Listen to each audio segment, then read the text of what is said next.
کیا آپ صلی اللہ علیہ وآلہ وسلم نے کسی کا میلاد منایا تاکہ یہ سنت اور بدعت کا جو ہے وہ ختم ہی ہو جائے بات کہ بعض افراد عید میلاد النبی مناتے ہیں ذوق اور شوق کے ساتھ ثواب سمجھ کے، اور بعض افراد پہلو تہی کرتے ہیں۔ بسم اللہ الرحمن الرحیم۔ السلام علیکم ناظرین، میں ہوں آپ کا میزبان آفتاب احمد اور آپ کو آپ کے اپنے چینل کتاب و اہل بیت میں خوش آمدید کہتے ہیں۔ حافظ صاحب خوش آمدید۔ آپ سے میلاد رسول مقبول صلی اللہ علیہ وآلہ وسلم اور اس عظیم ذات کے فضائل کے بارے میں ذرا کھری کھری باتیں آپ سے کرنی ہیں۔ اچھا، آپ یہ فرمائیے گا کہ بعض افراد عید میلاد النبی مناتے ہیں ذوق اور شوق کے ساتھ ثواب سمجھ کے، اور بعض افراد پہلو تہی کرتے ہیں، دامن بچاتے ہیں اس سے۔ تو حقیقت میں یہ کیا چیز ہے؟ ایک عام جو مسلمان ہے، ایک عام انسان ہے، وہ کیا کرے؟ اس کے لیے کون سا راستہ بچتا ہے؟ تفصیل کے ساتھ وضاحت فرمائیے گا۔ بسم اللہ الرحمن الرحیم۔ السلام علیکم۔ بہت شکریہ آفتاب بھائی، آپ نے مدعو کیا۔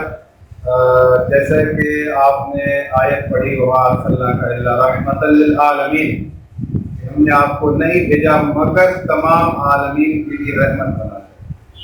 لیکن ایسا ہوا کہ بعض اوقات لوگوں نے رسول خدا کو یہ جتلایا کہ ہم ایمان لائے ہیں، مسلمان ہوئے ہیں، تو خداوند متعال نے جواب دیا سورہ حجرات کی آخری آیت میں، بل اللہ یمن علیکم ان ہداکم للایمان ان کنتم صادقین۔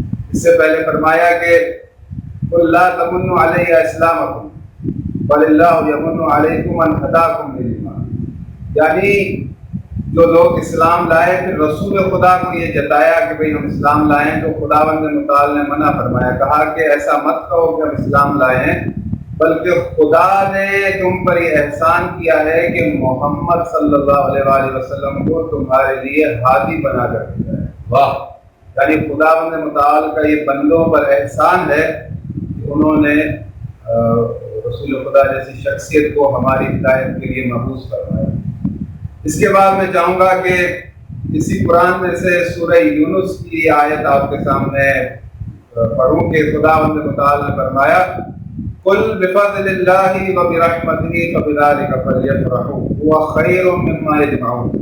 اس سے پہلے جو ہے خداوند متعال نے فرمایا یا ایھا الناس قد جاءتکم موعظۃ من ربکم وشفاء لما فی الصدور وہدی ورحمۃ للمؤمنین، یعنی یا ایھا الناس، اے لوگوں، تمہارے پاس آیا ہے موعظہ، خوشخبری، جس میں شفا بھی ہے، شفاء لما فی الصدور، قلوب کو، یعنی قلوب کی بھی بیماریوں کی شفا ہے، وہدی ورحمۃ للمؤمنین، جس میں ہدایت بھی ہے، جس میں رحمت بھی ہے۔ یہ اشارہ بعض مفسرین نے کتاب کی طرف کیا ہے، لیکن خداوند متعال نے فرمایا اس کے بعد قل بفضل اللہ وبرحمتہ فبذلک فلیفرحوا، ان سے کہہ دو کہ یہ جو رحمت اور فضل اللہ کی طرف سے تمہیں آیا ہے، اس کے آنے پر خوش ہو، فلیفرحوا وہ خیر مما یجمعون، یہ ان تمام چیزوں سے بہتر ہے جو تم لوگوں نے جمع کر رکھی۔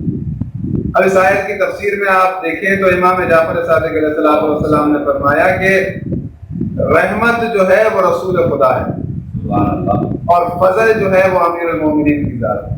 خداوند متعال نے کہا کہ میں نے تمہاری طرف جو فضل اور رحمت بھیجی ہے تو اس کے آنے پر خوش ہو، جو بھی تمہارے پاس چیزیں ہیں یہ اس سے کئی بہتر ہے۔ دیکھیں یہ جو رسول خدا کا آنا ہے، یعنی سمجھ لیں کہ ہم جو ظلمات میں پھنسے لوگ تھے، خداوند متعال نے کیونکہ ہمیں دنیا میں بھیجا ہے تو ہماری ہدایت کے لیے اس کے پاس جو بہترین شخصیت تھی اسے ہماری ہدایت کے لیے ہمیں ظلمات سے نکال کر نور میں داخل کرنے کے لیے بھیجا۔ اب رہی بات، یہاں تک تو ہم نے اس چیز کو دیکھا کہ قرآن نے کیا کہا ہے، کہ ایک آیت تو کہتی ہے کہ خدا نے کہا کہ میں نے تمہارے اوپر یہ احسان کیا ہے کہ رسول کو تمہاری ہدایت کے لیے بھیجا ہے۔ پھر یہ کہا کہ جو فضل اور رحمت تمہاری طرف آئی ہے، کیونکہ وما ارسلناک الا رحمۃ للعالمین، اس سے مراد رسول خدا کی ذات ہے، اور ان کے بعد امیر المومنین کی ذات ہے۔ اب یہاں پر بعض اوقات ایسا ہوتا ہے کہ کہا جاتا ہے کہ بھئی یہ جو میلاد ہے اسے نہیں منانا چاہیے، یا اس کے علاوہ بہت سی چیزیں ہیں، تو رسول خدا وہ شخصیت ہیں کہ جب خداوند متعال نے حضرت ابراہیم کو امامت عطا فرمائی تو حضرت ابراہیم نے دعا کی کہ قال انی جاعلک للناس اماما قال ومن ذریتی، تو حضرت ابراہیم نے یہ کہا کہ اے میرے رب میری ذریت میں بھی اس امامت کو رکھ، تو حضرت ابراہیم کی یہ دعا مستجاب ہوئی۔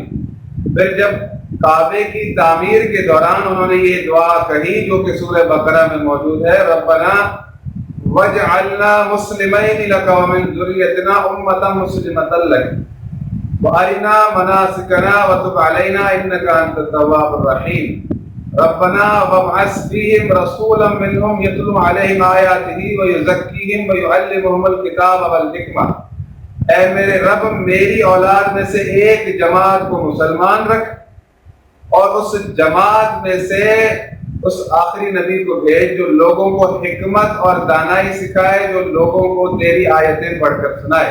سبحان اللہ۔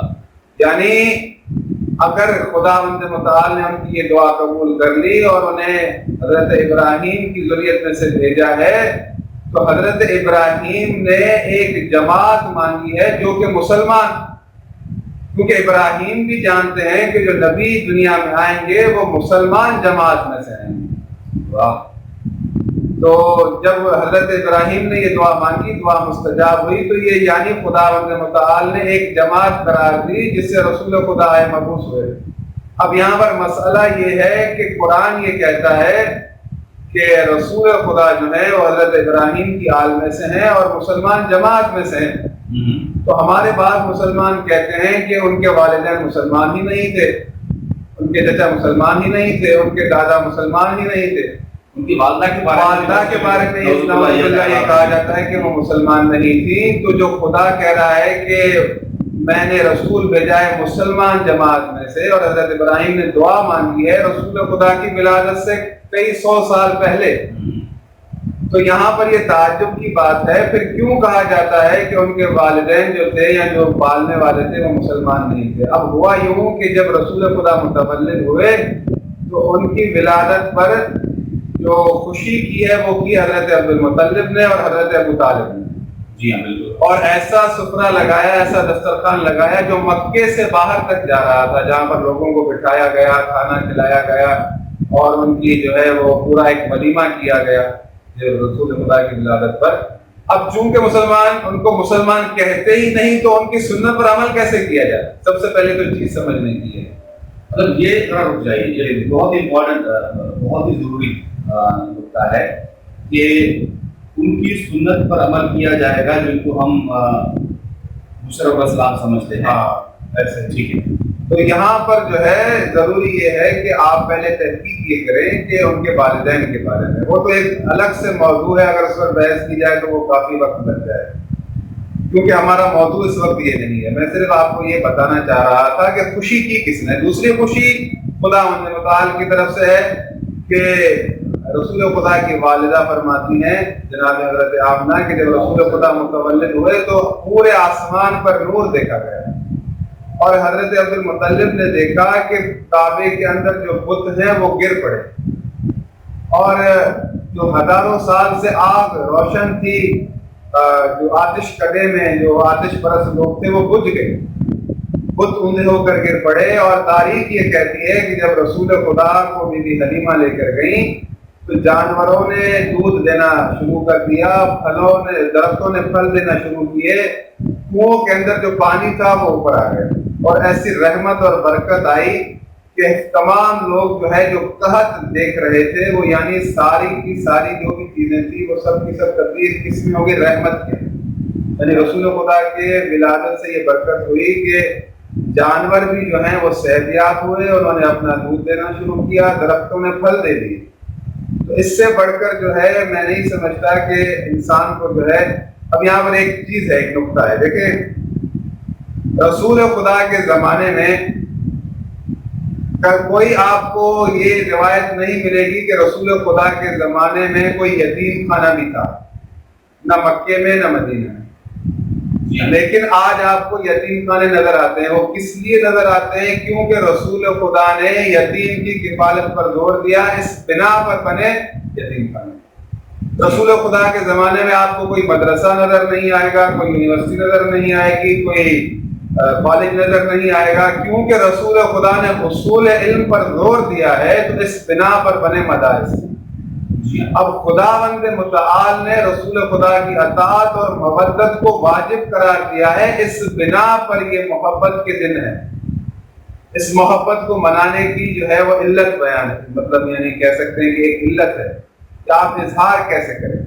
اچھا آپ سب تھوڑا سا ڈیولز ایڈوکیٹ میں سوال آپ سے پوچھنا چاہوں گا. دیکھیں بات کچھ سمجھ میں آنا شروع ہوئی ہے کہ لازمی نہیں ہے کہ ایک چیز جو اس وقت نہیں تھی اور وہ بعد میں شروع کی گئی ہے تو وہ بدعت میں شمار ہو جائے. کیونکہ آپ نے جو مثالیں دی، یتیم خانہ نہیں تھا، کوئی جو ہے درس و تدریس کا باقاعدہ ایک نظام کی صورت میں جو ہے وہ کیا جائے.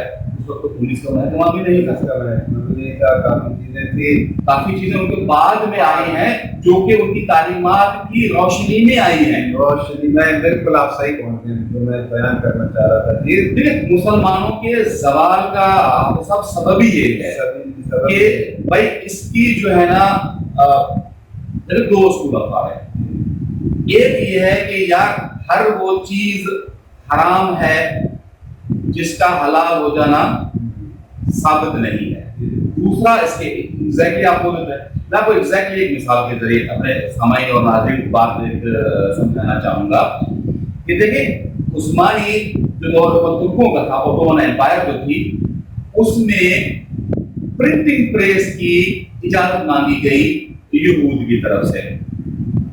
تو اس وقت کے جو علماء تھے، سوکال علماء میں ان کو کہوں گا، درباری، ان کے سامنے بادشاہ نے یہ بات رکھی تو ان کا یہ کہنا تھا کہ چونکہ یہ حضور صلی اللہ علیہ وآلہ وسلم کے زمانے میں اس طرح کی کوئی چیز نہیں تھی تو یہ بدعت ہے، تو اس کو اجازت نہیں دی گئی. لیکن بعد میں جو سیاسی جو تدبیر تھی اس کے نتیجے میں ان کو اجازت ملی اس شرط پہ کہ تم لوگ مسلمانوں کو کوئی کتاب فروخت نہیں کرو گے. اس کے بعد مسلمانوں کی حالت بھی ہے وہ ہم سامنے ہے، آپ کے سامنے ہے بالکل کہ بھئی کس طرح سے ہمارا زوال شروع ہو گیا. تو جو چیز جس کا حرام ہونا صریحاً ثابت ہے ہی نہیں، ٹھیک ہے، تو اس کو ہم حرام کیسے کہہ سکتے ہیں؟ دیکھیں اب ایسا ہے کہ کیونکہ جو میں یہ سمجھانا چاہ رہا تھا بات کہ یہ جو چیزیں ہیں یہ فطری چیزیں ہیں کہ جب آپ کسی سے محبت کرتے ہیں تو جو خوشی کا ان کے لیے دن ہے تو آپ یقیناً وہ آپ کے لیے دن خوشی اور مسرت کا ہوگا. کیونکہ یہ دن جو ہے رسول خدا کی ولادت کا دن ہے، میلاد کا. تو میں یہاں پر آپ کو ایک اور چیز قرآن سے ثبوت دے دوں کہ خداوند متعال نے فرمایا وَلَقَدْ أَرْسَلْنَا مُوسَىٰ بِآيَاتِنَا أَنْ أَخْرِجْ قَوْمَكَ مِنَ الظُّلُمَاتِ إِلَى النُّورِ وَذَكِّرْهُمْ بِأَيَّامِ اللَّهِ. ہم نے موسیٰ کو بھیجا وَلَقَدْ أَرْسَلْنَا رُسُلَنَا بِالْبَيِّنَاتِ وَأَنزَلْنَا آیات کے ساتھ، واضح آیات کے ساتھ، تاکہ وہ اپنی قوم کو ظلمات میں سے نکال کر نور کی طرف لے جائے. وَذَكِّرْهُمْ بِأَيَّامِ اللَّهِ، اور اے محمد تم موسیٰ کا تذکرہ کرو اپنے لوگوں کے سامنے. إِنَّ فِي ذَلِكَ لَآيَاتٍ لِكُلِّ صَبَّارٍ شَكُورٍ، کیونکہ یہ جو آیتیں ہیں تاکہ ان کو صبر کا پتہ چلے، شکر کرنے کا پتہ چلے. اب مثال کے طور پہ رسول خدا اپنے اصحاب کو لے کر بیٹھے ہیں اور موسیٰ کا قصہ سنا رہے ہیں اور بنی اسرائیل پر جو ظلم ہوئے یا فرعون نے جو ظلم کیے وہ بتا رہے ہیں. پھر خداوند متعال نے اپنے نبی کے ذریعے سے کیسے انہیں نجات دی یہ بتا رہے ہیں. یہ ذکر کرنے کا ایک تو یہ مقصد ہے کہ انہیں پتہ چلے کہ جب مصیبت یا ظلم تھا تو انہوں نے صبر کیا، تو آپ کو بھی صبر کرنا ہے. پھر جب انہیں نجات ملی فرعون سے، تو یہاں پر شکر کا ایک مثال پہلو نظر آتا ہے کہ ان کے لیے شکر کا دن تھا. اگر تمہارے اوپر کبھی کوئی ایسا وقت آئے، تم کوئی مصیبت دیکھو، تم پر ظلم کیا جائے، تو تم ایک صبر کرو پھر جب اس چیز سے نکل جاؤ تو خدا کا شکر ادا کرو. اب یہاں پر ایک میں چیز یہ کہنا چاہوں گا کہ کسی کو بٹھا کر خدا متعالی حکم دے رہا ہے کہ آپ جو ہے ان سے یہ تذکرہ کریں. یہ جو معاملات ہوا حضرت موسیٰ کا آنا، بنی اسرائیل کو نجات دینا، یہ خدا متعالی نے کیا کہا؟ یہ ہے ایام اللہ، اللہ کے دن، اللہ کے دن ایام اللہ، فذکرہم بایام اللہ، یعنی ان دنوں کو کیا کہا؟ ایام اللہ. اب کیونکہ ہم یہ کہتے ہیں کہ رسول خدا کی ولادت کا دن ایام اللہ ہے، سبحان اللہ. اب اگر ہم اپنے لوگوں کو بٹھا کر یہ بتائیں کہ بھائی اس بات پر شکر ادا کرو، خداوند متعال کے دیے ہوئے قانون سے، جو کلام خداوند متعال نے دیا ہے، کلام مجید سے آیت پڑھی ہے میں نے، اور یہ ہم نے اس سے اخذ کیا ہے کہ خداوند متعال نے کیونکہ اپنے نبی کو حکم دیا کہ گزشتہ ان کا ذکر کرو، تاکہ ان لوگوں کو پتہ چلے کہ شکر کیا ہے اور صبر کیا ہے. اب اگر یہ دن ہے، یہاں پر ہم رسول خدا کی میلاد کے حوالے سے بیان کرتے ہیں، لوگوں کو جمع کرتے ہیں اور انہیں فضائل رسول خدا بتائے جاتے ہیں، رسول خدا کی ولادت کے دن کے حوالے سے اہتمام ہوتا ہے، تو یہ ایام اللہ ہے، اس کا ذکر کرنا یہ بدعت نہیں ہے، بلکہ یہ عین جو ہے قرآن کے مطابق ہے. تو اس طرح ایام معدودات والفجر متعدد مقامات پہ دن اور رات اور اس طرح کی جو اوقات کا تذکرہ اللہ تعالیٰ نے کل یوم فی شان، اس طرح سے مختلف ایام کا تذکرہ جو ہے آپ کو بار بار قرآن پاک میں ملے گا، حدیث میں بھی یقیناً ملے گا. اچھا آپ ادھر مسئلہ یہ آتا ہے، دراصل چلے ہم یہ بات مان لیتے ہیں کہ جی اس کو منانے میں کوئی حرج نہیں ہے، جب آگے تو ثابت ہو گیا. اگلا جو چیلنج میں آپ کو یہ دوں گا کہ جو منانے میں بدعات بعد میں ہوتی ہیں، وہ غیر شرعی طور طریقے ہم کوئی غیر پارلیمنٹری زبان استعمال کرنے سے گریز کریں گے، جو کیے جاتے ہیں آپ کو نظر بھی آتے ہیں، تو اس کی وجہ سے کیا ہمیں ملانا چاہیے؟ بہت بہترین آپ نے بات کی، بہت اچھا جواب. دیکھیں بات یہ ہے کہ جب آپ میلاد منا رہے ہیں، ہر کسی کا ایک اپنا انداز ہے. اب اس کے اندر کوئی چیز ایسی ہے، لوگ جو ہے مثال کے طور پہ موسیقی کے کچھ آلات یا کچھ ایسے زنا کے آلات لاتے ہیں، تو آپ قطعاً میلاد کو اس وجہ سے حرام نہیں کہہ سکتے. اب مثال کے طور پہ کوئی شخص نماز پڑھ رہا ہے اور وہ حالت نماز میں کسی اجنبی عورت کو، نامحرم کو دیکھ رہا ہے، تو کیا آپ یہ فتویٰ لگا سکتے ہیں کہ نماز پڑھنا بدعت ہے؟ ہرگز نہیں، ہرگز نہیں. تو بھئی وہ جو نماز پڑھ رہا ہے، واجب عمل کو انجام دے رہا ہے، اسے نہیں چاہیے کہ وہ نامحرم کو دیکھے. میلاد مصطفیٰ منانے کا مقصد قطعاً یہ نہیں ہے کہ آپ موسیقی پر جو ہے رقص کریں یا کچھ ایسا کریں، اس کے اہداف سے نہ ہٹیں. کیونکہ آپ جو نماز کے اندر کوئی برا عمل کر رہا ہے، تو آپ نماز کو قطعاً برا نہیں کہیں گے، بلکہ آپ اس شخص کے عمل کو کہیں گے. آپ بجائے میلاد کو ہی حرام کہنے کے ان لوگوں پر یہ کہیں کہ بھئی ان کا یہ عمل درست نہیں. یہ تو بالکل ہم یہاں پر آپ کے بالکل ساتھ ہیں کہ جو لوگ یہ عمل کرتے ہیں انہیں روکا جائے، جو آپ کے ساتھ لوگ شامل ہیں، بلکہ آپ پہلے سے ہی اناؤنسمنٹ کر دیں کہ یہ جو ہم میلاد منا رہے ہیں یا یہ لوگ ہم جمع ہوئے ہیں، ہمارے جمع ہونے کا مقصد یہ ہے کہ ہم ایک تو خدا کا شکر ادا کریں، دوسرا ہمارا مقصد یہ ہے کہ فضائل رسول خدا بتائیں تاکہ لوگوں کو پتہ چلے کہ شخصیت رسول خدا آخر ہے کیا. دیکھیں وہ امت وسطیٰ ہے نا، درمیان والی امت، کہ نہ ہم ایک خاص ایکسٹریم پہ جاتے ہیں نہ دوسری ایکسٹریم پہ جاتے ہیں.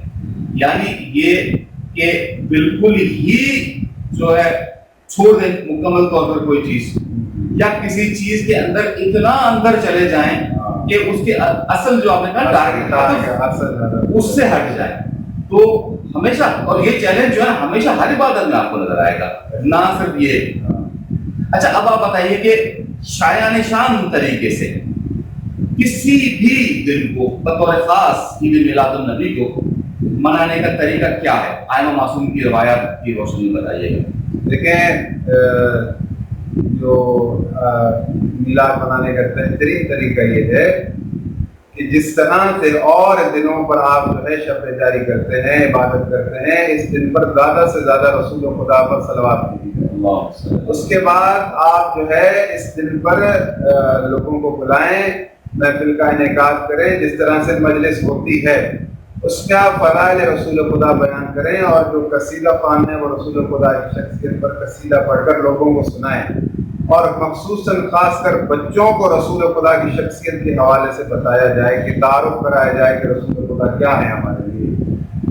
یہ جو ہے بہترین طریقہ ہے اس دن کو منانے کا، کیونکہ جب ہم آیت پڑھی کہ بھائی بذکرہم بایام اللہ، اصل ہدف کیا ہے؟ ذکر۔ اگر تو آپ ذکر کر رہے ہیں جیسا کہ آپ کو قرآن نے بتایا ہے پھر تو بالکل ٹھیک ہے۔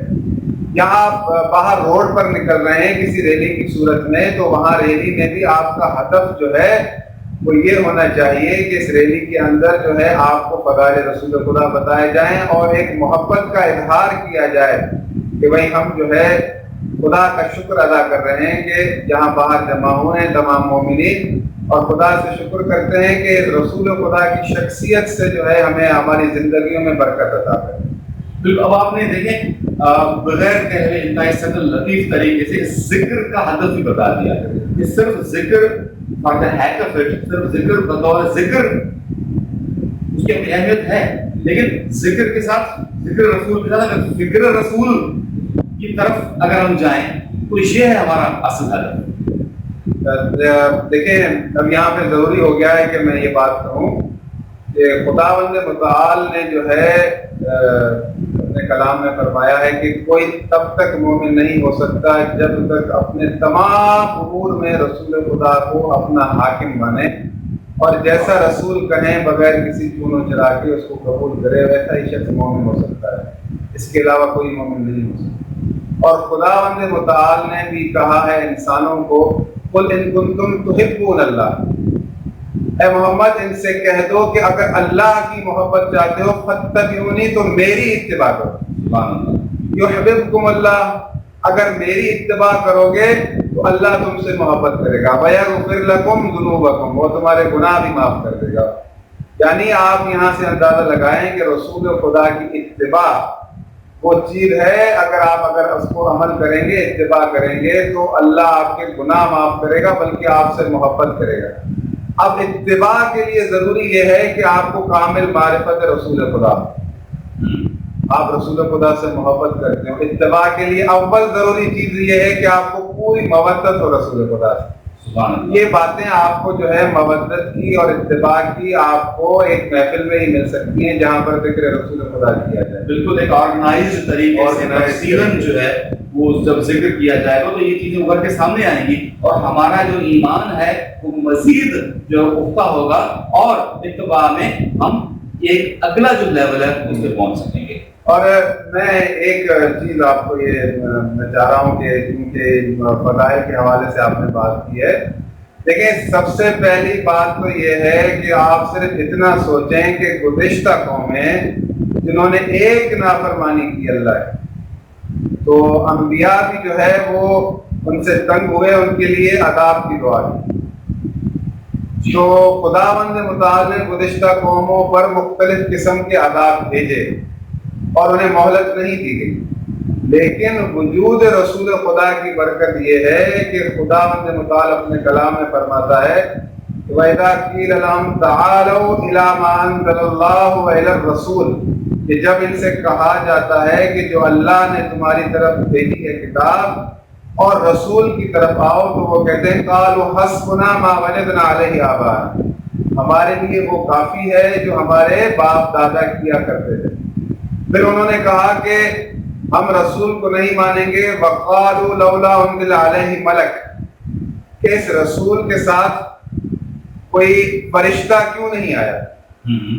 تو خداوند متعال نے جواب دیا کہ لَوْ أَنزَلْنَا مَلَكًا لَقُضِيَ الْأَمْرُ وَهُمْ لَا يُنظَرُونَ، اگر کوئی فرشتہ آ کر کہتا کہ یہ اللہ کے رسول ہیں پھر تمہیں مہلت نہ ملتی، یعنی اگر اللہ کو بھی ماننا ہے تو اس محمد کے کہے سے مانو۔ سبحان اللہ، فرشتے کو آپ تقاضا نہ کریں کہ فرشتہ آ کر کہے، اگر اللہ کو ماننا ہے تو رسول کے کہنے پر مانیں۔ پھر خداوند متعال نے فرمایا کہ ان جو منکرین تھے، کافر تھے، انہوں نے کہا کہ ہم رسول کو نہیں مانیں گے، اور تقاضا کیا رسول سے کہ اللہ سے کہیں کہ ہم پر عذاب کریں۔ تو خداوند متعال نے جواب دیا کہ وما کان اللہ لیعذبہم وانت فیہم، ہم ہرگز ان پر عذاب نہیں کریں گے جب تک اے محمد آپ ان کے درمیان ہیں۔ سبحان اللہ، سبحان اللہ۔ وما کان اللہ معذبہم وہم یستغفرون، خدا انہیں عذاب نہیں کرے گا جبکہ یہ استغفار کرنے والے ہیں۔ اب آپ یہاں سے تھوڑا اندازہ لگائیں کہ شخصیت رسول خدا کتنی بابرکت ہے، متبرک ہے کہ کافر عذاب مانگ رہے ہیں، خدا کہہ رہا ہے عذاب نہیں کروں گا کیونکہ محمد ان کے درمیان ہے۔ سبحان اللہ۔ بلکہ اگر مجھ سے طلب کرو گے مغفرت تو میں تمہیں معاف کر دوں گا۔ اور یہ ہمیں راستہ دکھا دیا خداوند متعال نے کہ وَلَوْ أَنَّهُمْ ظَلَمُوا أَنفُسَهُمْ جَاءُوكَ فَاسْتَغْفِرُوا اللَّهَ وَاسْتَغْفَرَ لَهُمُ الرَّسُولُ لَوَجَدُوا اللَّهَ تَوَّابًا رَحِيمًا، اگر تم اپنی جانوں پر ظلم کر لو تو رسول کی بارگاہ میں آؤ، اگر رسول کی بارگاہ میں آؤ گے، رسول تمہارے لیے استغفار کریں گے تو میں اللہ بھی تمہیں معاف کروں گا۔ سبحان اللہ۔ دیکھیں یعنی ہمیں کیا راہ دکھائی خدا نے، ہم گناہ گار ہیں، اپنی جانوں پر ظلم بھی کرتے ہیں، ظلم کر لیا ہے کسی بھی حالت میں، اگر چاہتے ہو اپنی بھلائی تو رسول کی بارگاہ میں آؤ، رسول کہیں یہ دعا کریں گے کہ اللہ تمہیں معاف کر دے۔ یہاں پہ تھوڑا سا قطع کلامی گستاخی چاہ رہا ہوں، دیکھیں اللہ تعالیٰ ہمارے شہر سے بھی قریب ہے، وہ کیا اللہ پر کہیں یا اللہ میں معاف کر دو، تو مطلب ایک وسیلہ صلی اللہ علیہ وآلہ وسلم کا اس کو لازمی قرار دے دیا، ٹھیک ہے؟ ایسا کیوں کیا؟ کوئی اور اس سے بہتر کوئی مطلب بہت اچھی دلیل ہے، لیکن کوئی حتمی دلیل کہ یہ وسیلہ ہے تمہارے گناہ معاف ہوں گے اس کے ذریعے، کہ آیت کے بغیر کوئی مطلب حجت وروجت نہیں رہتی، لیکن مزید سمجھانے کے لیے اگر آپ کوئی مثال دے سکیں۔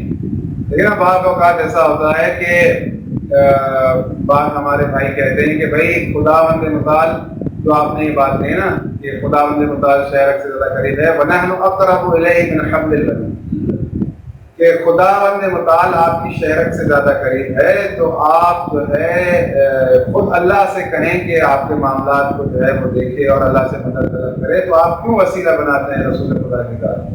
جی ہاں بالکل۔ تو میں یہاں یہ چاہ رہا ہوں کہ یہ جو سوال ہے میں اسے الٹا کروں، وہ اس طرح سے کہ اگر اللہ ہماری شہرک سے زیادہ قریب ہے اور بے شک ہے، تو خدا نے لوگوں سے خود کلام کیوں نہ کیا؟ وہ ان کی شہرک سے زیادہ قریب تھا کہ کہو لا الہ الا اللہ۔ واہ واہ، باقی سوچنے کے بعد خود کہہ سکتا تھا، خود کہہ سکتا تھا، مطلب ہے اگر چاہتا تو کہہ تو دیتا۔ خداوند متعال بندوں سے مخاطب ہوا رسول کے ذریعے سے کہ رسول ان سے کہیں کہ کہو لا الہ الا اللہ۔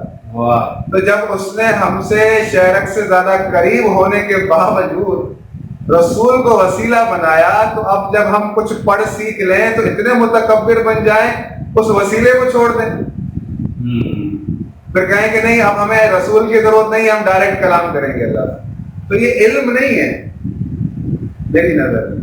جزاک اللہ، مطلب بہت ہی حتمی دلیل آپ نے کر دی، بیان فرما دی، زبردست۔ ایک اور حضور اکرم صلی اللہ علیہ وآلہ وسلم کی کرم کے بے تحاشا واقعات میں ایک چھوٹا سا واقعہ میرے ذہن میں بھی آ گیا کہ جب یہ آیت ہم سب دلی نا کہ ان سے بلند آواز میں کلام مت کرو تو تمہارے جو ہے نا وہ اعمال ضبط ہو جائیں گے، اب ہو جائیں گے، تمہیں پتہ بھی نہیں چلے گا، ٹھیک ہے؟ یہ ایمان والوں سے کہا گیا تھا۔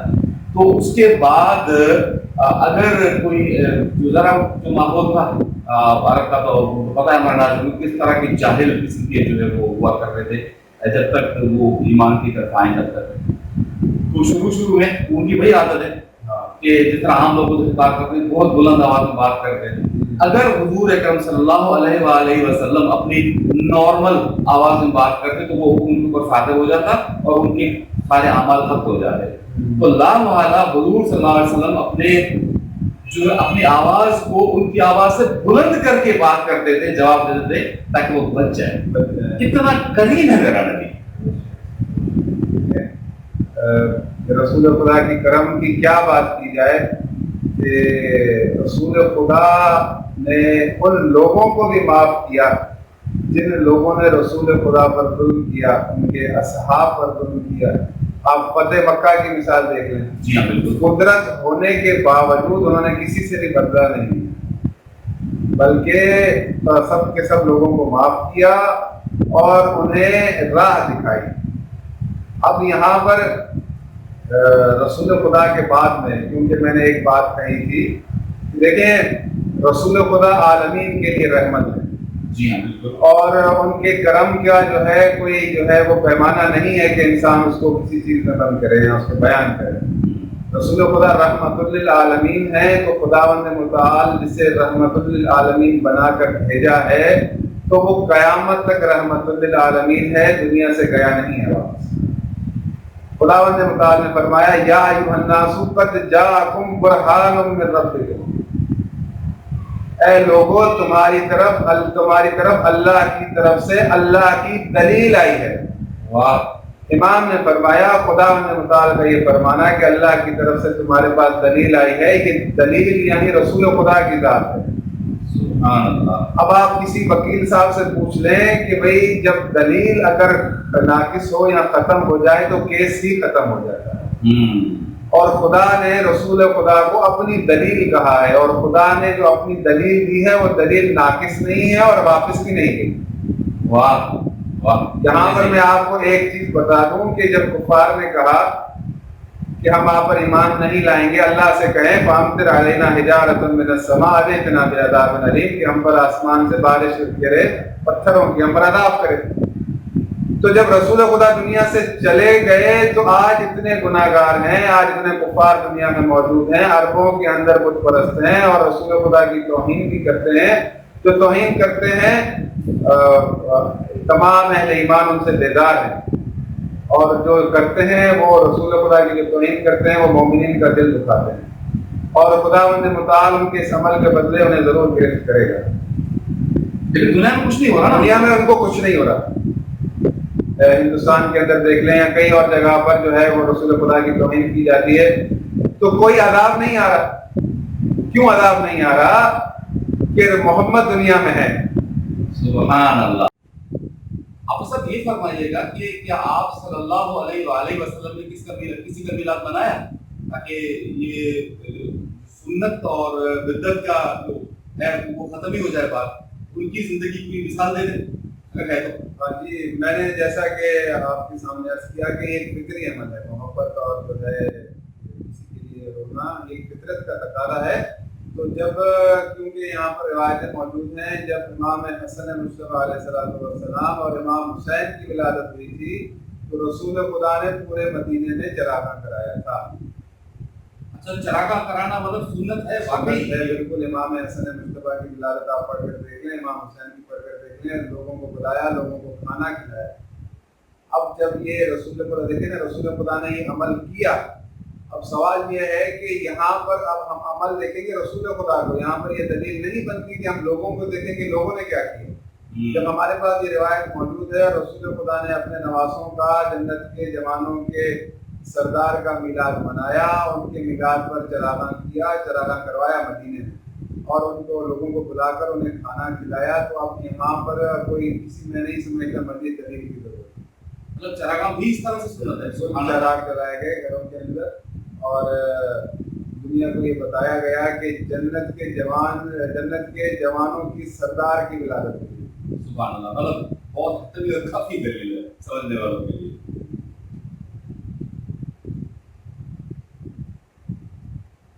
اپنے گناہوں سے دور ہے۔ سبحان اللہ۔ آپ صاحب یہ ایپیسوڈ جو ہے وہ کافی زیادہ طولانی ہو گیا ہے، معاف کیجیے گا تکلیف زیادہ دے دی آپ کو، لیکن یہ ضروری تھا۔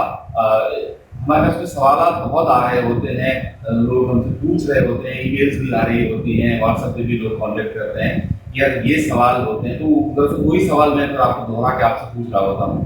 تو یہ سلسلہ اس کا چلتا رہے گا۔ ناظرین کرام، یہ جو خاص ایپیسوڈ تھا آپ کو کیسا لگا؟ اپنی رائے ضرور دیجیے گا تاکہ ہم پہلے سے اچھا پرفارم کر سکیں۔ حافظ صاحب کو اور اپنے ساتھ ساتھ آپ کو اجازت دیجیے گا۔ السلام علیکم ورحمۃ اللہ۔